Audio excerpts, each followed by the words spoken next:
คือผู้งามแท้ส่วนสาธารณะมิตรภาพลาวจีนเนาะลาวญี่ปุ่น ลาวญี่ปุ่นอยู่ที่บริเวณทางเข้าในตัวเมืองเนาะก่อนที่จะเข้าตัวเมืองก็จะมีวงเวียนอยู่นี่แล้วก็จะมีส่วนสาธารณะแล้วก็จะมีห้อลักเมืองเนาะห้อลักเมืองจะอยู่ทางด้านนั้นมีหุบปันซางโตใหญ่ๆเนาะงามขนาดวิวงามเนาะทางด้านนี้ก็จะเป็นส่วนสาธารณะมิตรภาพลาวญี่ปุ่นเนาะเมื่อกี้ว่าลาวจีนก็ขอโทษขออภัยนำเอาเบาลังจะพามาเที่ยวชมทางด้านนี้ก่อน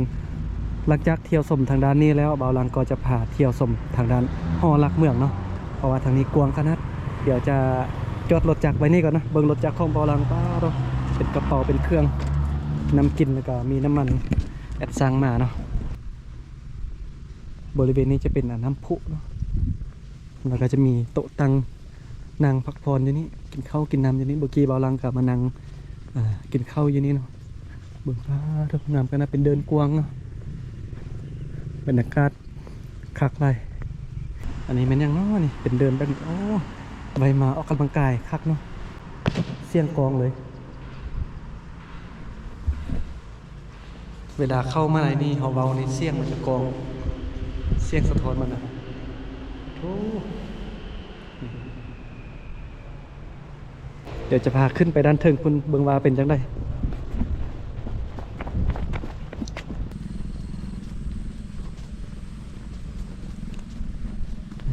ปันซางเลยงามขนาดนั้นทางด้านนั้นก็จะเป็นหอลักเมืองเดี๋ยวแป๊บนึงนะส้มทางเด่นส้มทางด้านนี้ก่อนป้าต้องงามขนาดเนี่ย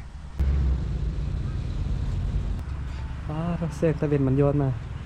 คักสุดแบบนี้นะเอาง่วงสร้างมันแปะใส่แสงตะเวนเนาะป้าต้องงามขนาดพอดีได้มุมตัวสร้างกำลังกินดวงตะเวนกินพระอาทิตย์ได้มุมขนาดตอนนี้โอ้งามขนาดเลยมาเที่ยวส้มน้ำตกน้ำกันเลยเขาขายคือญี่ปุ่นเนาะอ๋อแบบเอกลักษณ์แบบอันบนขั้วนี่ขายคืออยู่ญี่ปุ่นเลย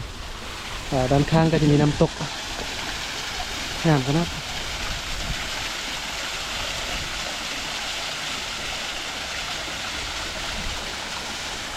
มาเที่ยวประเทศญี่ปุ่นแล้วตอนนี้นะบรรยากาศคือมาญี่ปุ่นเลยงามขนาดนั้นก็มีป่าด้วยนี่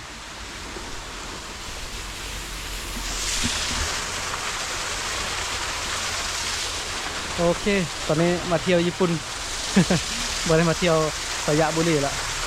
บรรยากาศอยู่บนขั้วนี่คล้ายคืออยู่ญี่ปุ่นเลยซื้อยังบุษาวเนี่ยคือผู้งามแท้บ้านอยู่ไส้บ้านนะอยู่ไส้อยู่สยะเนี่ยที่มาลิ้นที่สาวผู้งามเนาะเป็นส่วนเผ่ามงมันเนาะบางไงคือส่วนเผ่ามงบ่ บ่คือ อันนี้ได้ซื้อยังเนี่ย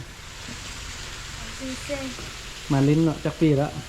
13 ปีเข้าห้องมอยังแหละมา3 ปีคือบ้านเดียวกันเนาะตั้งใจมาลิ้นมา2 คนมาเห็นน้องสาวคนมาลิ้นนั่งกันสองฟ้าผู้งามเนาะมีแฟนบ่เนี่ยสดเดี๋ยวนี้ยังเข้าเฮียนอยู่เนาะอ๋อวันนี้วันอาทิตย์มาลิ้นวันจันทร์เนาะเอาคือพวกไปโรงเรียนมาหับเครื่อง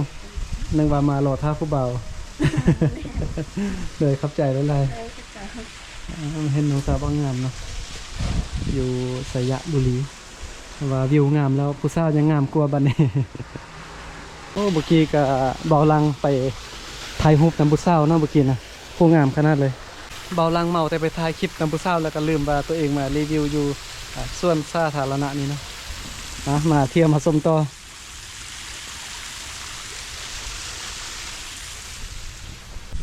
โดยใบไม้ล่นทุกมือเนาะ ไพ่ที่เอาลูกเอาล้านมาแล้วก็มาลิ้นนะมาลิ้นมาสมก็มีโอ้นี่งามขนาดเลยแบบนี้นะนี่สไลเดอร์เด็กน้อยเห็นดีมากขนาดนั้นบดีนะจะพามาเบิ้งมาเที่ยวมาสมห่อลักเมืองบัดนี้มีหูปัน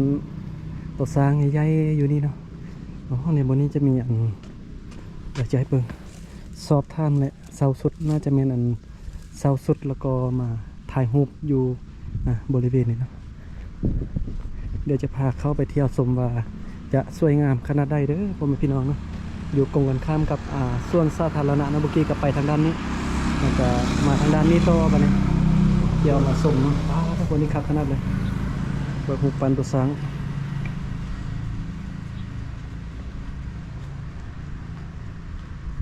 งามขนาดเลย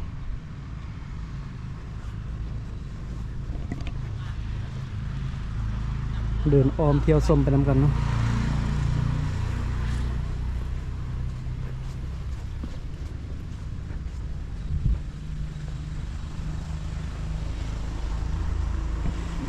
ทางเนินหุบปันสางอยู่ทางด้านนี้แห่งใหญ่เนาะ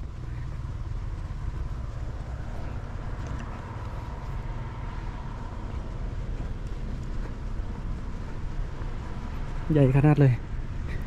มาถ่ายรูปอยู่นี่เนาะมาเช็คอินมาถ่ายรูปอยู่นี่ป้าต้องคมคัก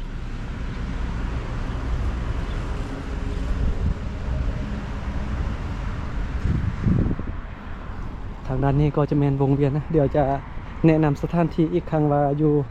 บริเวณนี้จะอยู่ไซเนาะเด้อบริเวณหอลักเมืองนี่ก็จะอยู่แถววงเวียนเนาะไกลทางเข้าเมืองมานิดนึงก่อนที่อยู่แถวทางด้านหน้าจะมีทางเข้าเมือง4 แยกเนาะไกลมานี่ตึมไกลมานี่ก็จะมีวงเวียนก่อนจะเข้าตัวเมืองก็จะมีส่วนสาธารณะแล้วก็มีหอลักเมืองอยู่นี่บริเวณนี้เนาะบอลังก็จะแนะนำสถานที่ท่องเที่ยวต่างๆให้พ่อแม่พี่น้องเนาะที่ติดตามบอลังในเบิงในสมนมกันว่าอยู่ไซบางทีอาจจะมีพี่น้องท่านใดที่สนใจอยากจะมาท่องเที่ยวอยากมาเล่นก็จะได้เป็นข้อมูลให้ฮู้ว่าสถานที่แห่งนี้อยู่ไซเนาะ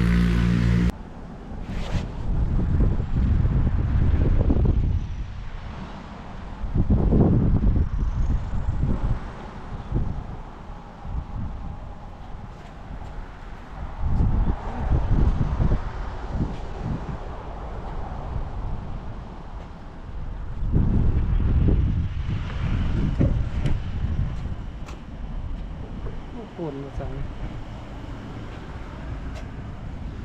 หลอดกองสร้างนี่บ่เนาะ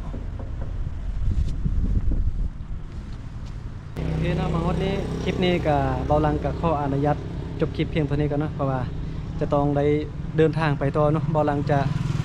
เดินทางไปเมืองใส่สถานต่อนะไปรีวิวเมืองใส่สถานเนาะ